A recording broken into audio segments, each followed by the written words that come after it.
ये कहानी है दिल्ली की जानी मानी मॉडल जेसिका लाल की। वही जेसिका लाल जिनकी हत्या सिर्फ इसीलिए हुई क्योंकि उन्होंने एक रईसजादे को एक पैक शराब परोसने से इनकार कर दिया। वही जेसिका जिनके हत्याकांड पर 2011 में superhit film no one killed Jessica बनी थी। इस फिल्म का टाइटल ही जेसिका की कहानी बयां करता है। एक हाई प्रोफाइल क्लब में सैकड़ों लोगों की मौजूदगी में जेसिका को गोली मारी गई। लोगों ने गोली चलाने की आवाज सुनी, हत्यारे को भागते देखा, लेकिन जब मामला कोर्ट तक पहुंचा तो 33 के 33 गवाह इससे मुकर गए। उनका कहना था कि जेसिका को मारा तो गया, लेकिन किसने मारा ये नहीं पता। अगले दिन अखबार में खबर छपी, नो वन किल्ड जेसिका। ये लड़ाई लंबी चली, अदालत ने सभी को बरी कर दिया, लेकिन जेसिका की बहन सबरीना और देश की जनता ने हार नहीं मानी। आखिरकार 10 साल बाद जेसिका को इंसाफ मिला। कहा जाता है अगर जेसिका जिंदा होती तो बॉलीवुड फिल्मों का हिस्सा होती, लेकिन अफसोस ऐसा नहीं हो सका। आइए आज आपको सुनाता हूँ हाई प्रोफाइल जेसिका लाल हत्याकांड की सिलसिलेवार कहानी। 5 जनवरी 1965 को जेसिका लाल का जन्म नई दिल्ली में हुआ था,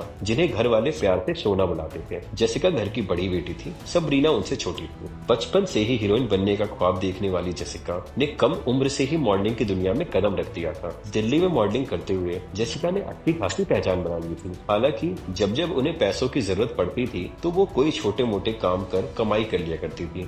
मॉडलिंग करते हुए जेसिका की मुलाकात मालिनी रमानी से हुई। मालिनी भी मॉडल थी, जिनकी माँ बीना रमानी का महरौली दिल्ली की कुतुब कॉलोनी हवेली में टैमरिंड कोर्ट नाम का रेस्टोरेंट था। मालिनी के पिता जॉर्ज मेलहॉट बड़े बिजनेसमैन थे। बीना रमानी हाई प्रोफाइल सोसाइटी का हिस्सा थी, जो कभी शोमैन राज कपूर को राखी बांधती थी, और जीनत अमान जैसी कई बड़ी हस्तियां उनके फ्रेंड सर्कल का हिस्सा थी। मालिनी के पिता जॉर्ज मई 1999 में कनाडा शिफ्ट होने वाले थे, जिसके चलते उनकी मां ने 29 अप्रैल को एक हाई प्रोफाइल फेयरवेल पार्टी रखी थी। मालिनी जानती थी कि जेसिका को काम की जरूरत है। ऐसे में जब उनकी मां बीना को खास पार्टी के लिए एक सुंदर दिखने वाली बारटेंडर की जरूरत पड़ी तो मालिनी ने जेसिका को इस काम का ऑफर दे दिया। जेसिका एक्स्ट्रा इनकम के लिए खुशी खुशी इस काम के लिए राजी हो गई। जेसिका सुबह अपनी बहन सबरीना के साथ घर से निकली। सबरीना ने उन्हें ड्रॉप किया। इस समय जेसिका ने उनसे कहा कि शाम को टैमरिंड आ जाना, दोनों मस्ती करेंगे। उस रोज जेसिका का दोस्त और मॉडल श्याम मुंशी भी बारटेंडरिंग के काम के लिए उनके साथ आया था।